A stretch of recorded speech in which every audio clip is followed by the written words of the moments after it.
de tout le monde. En question principale, je reconnais maintenant le chef de l'opposition officielle.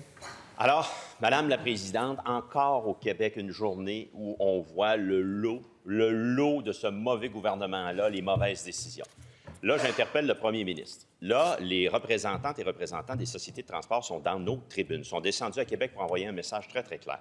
Eux, ils veulent offrir le service. Ils veulent que le service soit fiable, que les usagers l'utilisent. Pour ça, ils ont des bâtons dans les roues, notamment dû à une politique, la politique de mobilité durable, puis un plan pour un Québec vert 2030 qui ne tient pas la route, littéralement. Il leur est obligé d'acheter des véhicules électriques, interdits hybrides, couper le financement des garages, couper le financement des bornes. Ce qui fait dire, entre autres, à ce groupe, je les cite, en raison de ces délais d'approbation et l'incapacité de l'État à financer l'ensemble des projets d'électrification, la situation actuelle compromet le remplacement de nos autobus en fin de vie par de nouveaux véhicules nécessaires pour le maintien du service. Alors, en ce sens-là, quand on dit au premier ministre, puis c'est pas juste de faire de la partisanerie, là, quand on dit au premier ministre que c'est mal géré, eux autres sont bloqués à cause d'un dogmatisme. Contrairement à ce que vient de dire sa ministre, il y a un dogmatisme. Eux autres, ils veulent pouvoir opérer. Ils ont besoin pour ça d'avoir un gouvernement au rendez-vous qui soit efficace. Alors là, je lui ai exposé le problème. Là. Que va-t-il faire à partir de maintenant?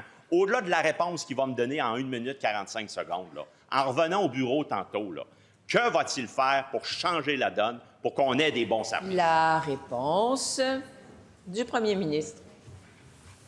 Oui, Madame la Présidente, je pense qu'un des plus grands défis qu'on a dans les prochaines années, puis ce qui m'excite le plus, c'est l'électrification de notre économie. Peu importe ce que dit M. Trump, ce que fait M. Trump, on a une responsabilité, là, quand on est élu, de s'assurer qu'on lutte contre les changements climatiques. Puis ça passe par l'électrification de notre économie. C'est pour ça qu'on s'est donné un plan extrêmement ambitieux. Alors que Philippe Couillard disait « c'est fini les barrages, ça n'existe plus l'hydroélectricité, c'est passé date l'hydroélectricité », bien nous, on a signé une entente jusqu'en 2075 avec Terre-Neuve pour prolonger le projet de Churchill Falls, pour l'agrandir, pour être capable, Madame la Présidente, de doubler la capacité chez Hydro-Québec.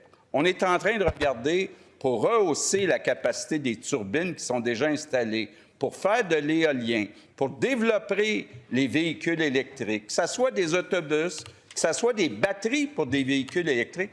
Je suis extrêmement surpris de voir que le Parti libéral du Québec, qui a été un grand parti, est maintenant contre l'électrification des transports, contre l'électrification de notre économie. Quel parti passé date?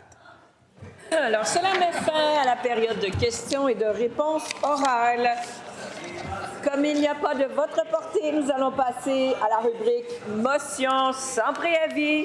Et pour ce faire, je cède la place au troisième vice-président de l'Assemblée nationale. Bonne fin de journée tout le monde. Merci.